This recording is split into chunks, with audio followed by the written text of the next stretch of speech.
Hello dear students, myself Rahul Mishra and today we will discuss first order reaction. So listen, what is first order reaction? तो आज हम लोग discuss करेंगे कि first order reaction क्या है. So listen, those reaction whose rate of reaction is directly proportional to the first power of concentration of reactant. It means ऐसी reactions जिनका rate of reaction reactant की concentration के पहली power के directly proportional होता है, then that type of reactions are called as first order reaction. इसका मतलब ऐसी reactions जिनका rate of reaction जो है वो reactant के कंसेंट्रेशन के फर्स्ट पावर के डायरेक्टली प्रोपोर्शनल हो, तो ऐसी रिएक्शंस ही क्या कहलाती हैं? First order reaction. So we can see here, this is the decomposition of NH4NO2. यहां अमोनियम नाइट्राइड का डीकम्पोजिशन हो रहा है and it changes into N2N2H2O. और ये चेंज होता है किसमें? N2 मॉलिक्यूल में और H2O के दो मॉलिक्यूल में. तो हम देख सकते हैं इस रिएक्शन का जो रेट है, so rate of this reaction it is directly proportional to the concentration of NH4NO2 to the power 1. यहाँ रिएक्टेंट हमारा कौन है? NH4NO2 या अमोनियम नाइट्राइड. तो जो रिएक्शन का रेट है वो किसके डायरेक्टली प्रोपोर्शनल है? अमोनियम नाइट्राइड या NH4NO2 रिएक्टेंट की जो कंसंट्रेशन है उसकी फर्स्ट पावर के डायरेक्टली प्रोपोर्शनल है. इसलिए इस रिएक्शन का ऑर्डर क्या होगा? 1 होगा. So this reaction will be first order reaction. इसलिए ये जो रिएक्शन है ये क्या होगी? First order reaction. Now we will discuss the expression of rate constant capital K for first order reaction. अब हम लोग डिस्कस करेंगे रेट कांस्टेंट के का एक्सप्रेशन फर्स्ट ऑर्डर रिएक्शन के लिए, जो कि बहुत इंपॉर्टेंट है. It is most important for your exam. And listen, this expression of rate constant is also called as kinetic equation. जो रेट कांस्टेंट के का expression आएगा लास्ट में उसे ही कहते हैं फर्स्ट ऑर्डर की काइनेटिक इक्वेशन. तो सबसे पहले हम लोग क्या करेंगे? First we consider a first order reaction. सबसे पहले हम लोग एक फर्स्ट ऑर्डर रिएक्शन कंसीडर करते हैं. For example capital A goes to product. यहां कैपिटल ए रिएक्टेंट किसमें चेंज हो रहा है? प्रोडक्ट में. So listen, at time T equal to 0, जब समय हमारा टाइम कितना था? 0 था. It means starting time, it means initial time या शुरुआती जो समय था जब हमने रिएक्टेंट को लिया है, तो जो रिएक्टेंट की कंसंट्रेशन होगी वो इनिशियल कंसंट्रेशन होगी और वो कितनी है? स्मॉल a मोल पर लीटर. ये कितनी है? स्मॉल a मोल पर लीटर. क्योंकि इस टाइम जो रिएक्टेंट होगा वो अपनी उतनी ही क्वांटिटी में होगा जितना कि वो लिया गया है, क्योंकि वो प्रोडक्ट में उस टाइम उसका कुछ भी पार्ट चेंज नहीं होगा, क्योंकि इनिशियल कंसंट्रेशन है, उसमें जितना रिएक्टेंट लिया जाता है उतना उसका अमाउंट होता है. This is initial concentration. तो यहाँ इनिशियल कंसंट्रेशन हमने ली है a मोल पर लीटर. किसकी है ये? रिएक्टेंट की. तो प्रोडक्ट की जो इनिशियल कंसंट्रेशन होगी, तो शुरुआत में कुछ भी प्रोडक्ट नहीं बनता है, तो शुरुआत में प्रोडक्ट की जो कंसंट्रेशन होगी वो कितनी होगी? 0 होगी. Now after time t, it means t time के बाद क्या होगा? जो फाइनल कंसंट्रेशन है वो कितनी बचेगी? हमने माना t टाइम के बाद हुआ क्या? जो कंसंट्रेशन है उसका x अमाउंट जो है प्रोडक्ट में चेंज हो गया. इसका मतलब हमने अगर फॉर एग्जांपल 4 ग्राम रिएक्टेंट लिया था तो उसका 2 ग्राम जो है प्रोडक्ट में चेंज हो गया, तो बचा कितना? 4-2. सिमिलरली अगर a कंसंट्रेशन हमने ली है रिएक्टेंट की और उसकी x कंसंट्रेशन जो है प्रोडक्ट में चेंज हो गई, तो बची कितनी फाइनली ए माइनस एक्स, और product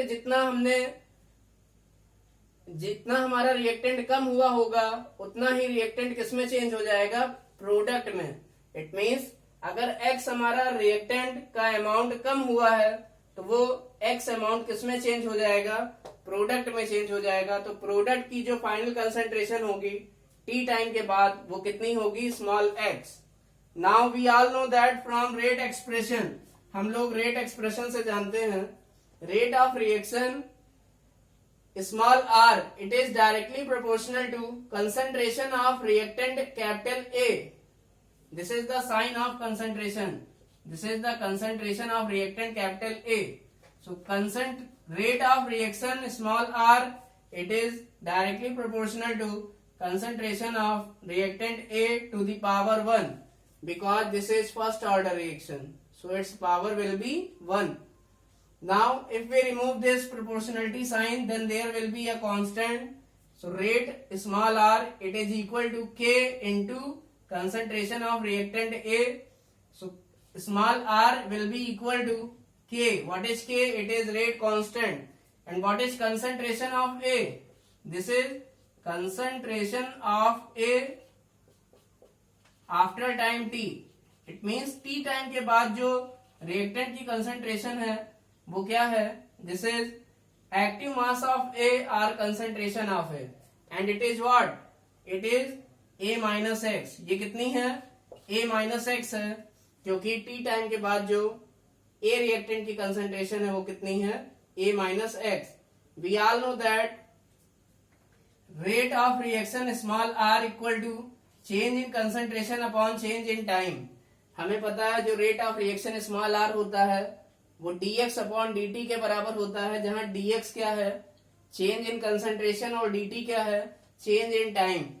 so listen we can write dx upon dt equal to k into a minus x. अब हम लोग क्या करेंगे, now we take x like term in one side, it means x वाले सारे term को हम एक साइड कर लेंगे, तो ये हो जाएगा dx, और ये a माइनस एक्स को हम अगर इधर ले आए तो ये हो जाएगा dx upon a minus x, और dt को हमने इधर भेज दिया, इट मीन्स dt ये ऐसा चला गया और a माइनस एक्स उठ के नीचे आ गया, तो ये हो जाएगा dx upon a minus x equal to k into dt, equal to k into dt।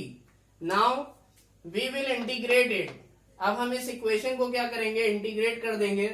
तो इंटीग्रेट करने के लिए हमने बताया था this is the sign of integration, ये इंटीग्रेशन का साइन होता है, और इंटीग्रेशन के केस में हम लिमिट्स यूज करते हैं, एक होती है लोअर लिमिट और एक होती है अपर लिमिट। तो ये बहुत सिंपल है, यहां पर हम dx मीन्स कंसंट्रेशन और dt मीन्स टाइम, टाइम और कंसंट्रेशन के रिस्पेक्ट में हम क्या कर रहे हैं, इंटीग्रेट कर रहे हैं। तो dx में कंसंट्रेशन की लिमिट लगाएंगे और dt में टाइम की लिमिट लगाएंगे। तो जब टाइम जीरो था, at time zero, then concentration of reactant will be small a, but when time t equal to 0 then what is the change in concentration? It means जब time zero था तो जो change in concentration है, it means dx, जो change in concentration है वो कुछ भी नहीं चेंज हुई, वो a थी पहले भी और इनिशियली भी a ही है। It means there will be no change in concentration, क्योंकि यहां पर रिएक्टेंट A का कुछ भी अमाउंट जो है वो डीकम्पोज नहीं हुआ है, या कुछ भी अमाउंट प्रोडक्ट में नहीं चेंज हुआ है, इसलिए जो dx की वैल्यू होगी या चेंज इन कंसंट्रेशन की वैल्यू होगी at time t equal to 0, वो कितनी होगी, वो 0 होगी, क्योंकि यहां पर रिएक्टेंट हमारा पूरा का पूरा रहेगा, उसमें कुछ भी अमाउंट कम नहीं होगा। सो dx will be 0। What is dx? It is change in concentration. तो इनिशियल कंसंट्रेशन में कोई चेंज नहीं हुआ है, इसका मतलब जो dx की वैल्यू है वो यहां पर कितनी रहेगी, टाइम t इक्वल टू 0 पर 0। बट आफ्टर टाइम t, जब टाइम t की बात करेंगे तो यहाँ पर जो फाइनल कंसंट्रेशन है उसमें x अमाउंट में चेंज हुआ है। इट मीन्स जब टाइम t है तो यहाँ पर चेंज इन कंसंट्रेशन कितने अमाउंट में हो रही है, स्मॉल x अमाउंट में। So listen, the limit of time will be 0 to t। जो टाइम की लिमिट है, lower limit 0, upper limit t, और जो चेंज इन कंसंट्रेशन की लिमिट है वो 0 to small x। Now we integrated, dx upon a minus x का जो इंटीग्रेशन आता है, this integration will be minus log a minus x. ये इंटीग्रेशन किसके बराबर होता है, minus log a minus x के। इसको हम याद रखेंगे अभी। And listen, limit will be 0 to x। Limit हमने लगा दी 0 से x। एंड 1 dt का इंटीग्रेशन क्या होता है, t। ये हम जीरो ऑर्डर में भी डिस्कस कर चुके हैं, और लिमिट यहां लगा देंगे 0 to t। अब हमने बताया था कि एक बार क्या करना है, x की जगह अपर लिमिट रखेंगे, एक बार x की जगह लोअर लिमिट रखेंगे, और दोनों को सब्सट्रैक्ट कर देंगे। तो log a माइनस एक्स में जब x की जगह क्या रखते हैं, x, तो log a माइनस एक्स ही बनेगा। निगेटिव को हमने बाहर ले लिया वैसे ही, और ब्रैकेट लगा दिया, और x को एक बार x रखा, और फिर माइनस करके x को एक बार क्या रख देंगे, 0। तो log a माइनस 0 हो जाएगा माइनस में, और ये माइनस log a के ही बराबर आ जाएगा। इट मीन्स हमने क्या किया, अपर लिमिट एक बार रखी और दूसरी बार लोअर लिमिट रखी, और दोनों को कर दिया minus. So this is upper limit minus lower limit. तो माइनस में हमने पहले एक बार अपर लिमिट रखा x की जगह, तो log a माइनस एक्स बना, माइनस log a माइनस 0 बनेगा, और log a माइनस 0 का मतलब minus log a। So this is upper limit minus lower limit. इसी तरह यहाँ टाइम की भी लिमिट रखेंगे, k इंटू t माइनस 0। एक बार t की जगह t रखेंगे, एक बार t की जगह 0 रखेंगे। सो k इंटू t माइनस 0 हो जाएगा। नाउ वी कैन राइट, अब हम लिख सकते हैं,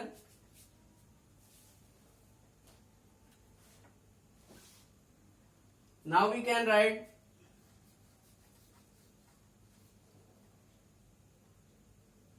now we multiplied by this negative sign.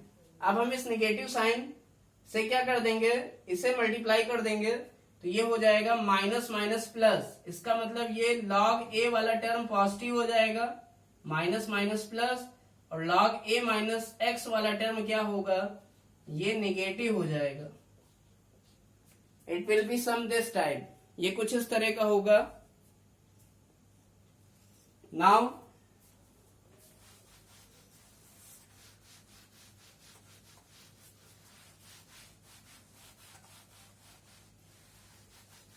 we can write this is log m minus log n. We all know that log m minus log n, it is the formula of log m upon n. ये किसका formula है, log m upon n का। So this equation 1 becomes log a upon a minus x, because this is log m minus log n. So it is log m upon n from this formula of logarithmic, and it is equal to k into t, k into t. But we are calculating the expression of rate constant k. हम किसका expression calculate कर रहे हैं, k का। So listen, we can write k is equal to 1 upon t into log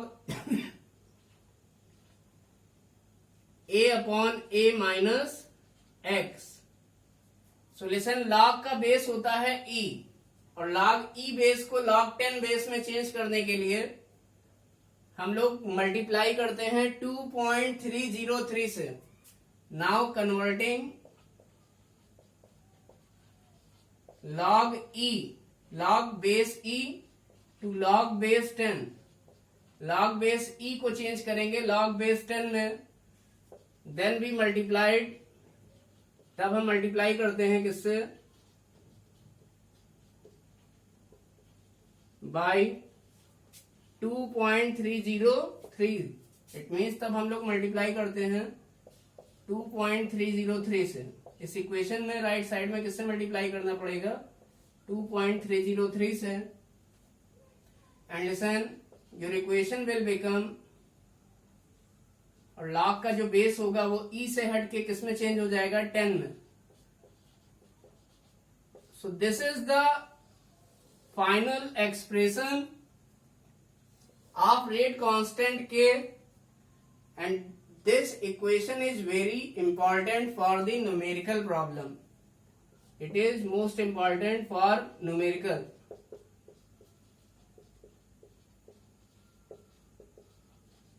So listen, this is equation. This is equation number 2. This equation number 2 is the expression of rate constant K for first order reaction, or it is also called as kinetic equation for first order reaction. ये जो equation 2 है यही rate constant K का expression है, और यही क्या है, फर्स्ट ऑर्डर रिएक्शन के लिए काइनेटिक इक्वेशन है। तो ये दोनों में से जीरो ऑर्डर या फर्स्ट ऑर्डर रिएक्शन में से किसी एक रिएक्शन का रेट कांस्टेंट का एक्सप्रेशन और उसका हाफ लाइफ टाइम आपके एग्जाम में पूछा जा सकता है। So listen, this is very important for your exam. Now we will discuss what is the half life time. What is the half life time for first order reaction. अब हम लोग discuss करेंगे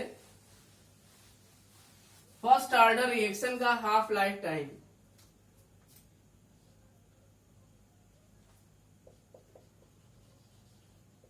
सो what is half life time? It is T half और T 50%. So what is T half or T 50% for first order reaction?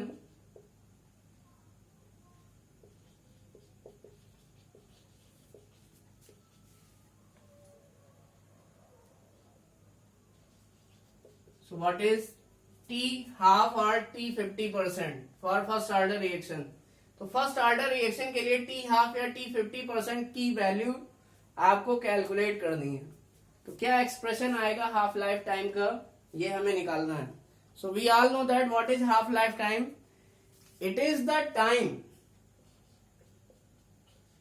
In which the final concentration of reactant, it means A minus X, it is half of the initial concentration. It means A by 2. It means हम पहले भी zero order reaction के case में discuss कर चुके हैं। जो final concentration होती है वो इनिशियल कंसंट्रेशन का हाफ हो जाती है। इट मीन्स एक ऐसा टाइम जिसमें फाइनल कंसंट्रेशन रिएक्टेंट की क्या हो जाए, इनिशियल कंसंट्रेशन की आधी हो जाए, then that time will be called as T half. इसका मतलब जब time t equal to T half होगा तो जो final concentration A minus x थी वो इनिशियल कंसंट्रेशन स्मॉल a की आधी हो जाएगी। It means A minus x equal to A by 2। We can write now, we all know that from rate expression from expression of rate constant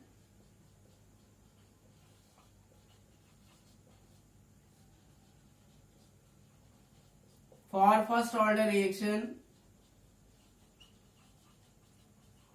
we all know that it is K is equal to 2.303 upon T log A upon A minus X।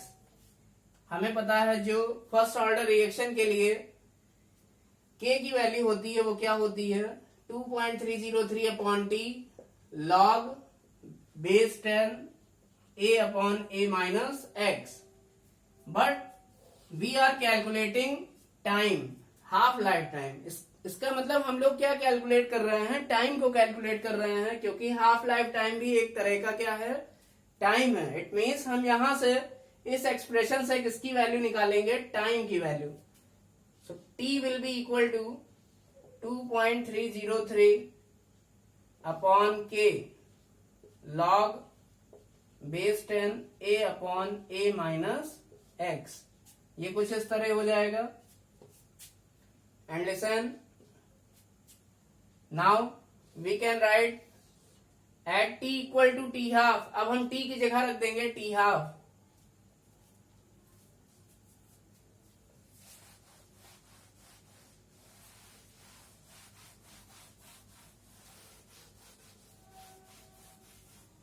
Now listen. Now at t equal to t half, we can write a minus x equal to a by 2. इसका मतलब जब t की जगह हम t half रखेंगे या half life time को जब हम कैलकुलेट कर रहे हैं तो हमें t की जगह क्या रखना पड़ेगा, t half. Then it will be equal to 2.303 upon k small के log base 10 a upon a minus x की जगह हम रख देंगे a बाई 2, क्योंकि जब t equal to T half है तो a माइनस एक्स की जगह हमें कितना रखना होगा, a by 2. So a and a cancelled out. So it will become 2.303 upon k log 2. So this will be t half. And we all know that the value of log 2 is 0.3010. So divided by k, log 2 की जगह हमने रख दिया 0.3010 divided by k. So this will be the value of t half. So t half will be, on multiplying these two numbers, we will get 0.6932 upon k. This is the half lifetime t half for first order reaction. So this is half lifetime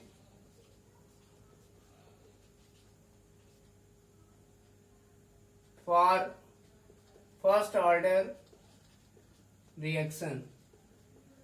And it is very important for numericals.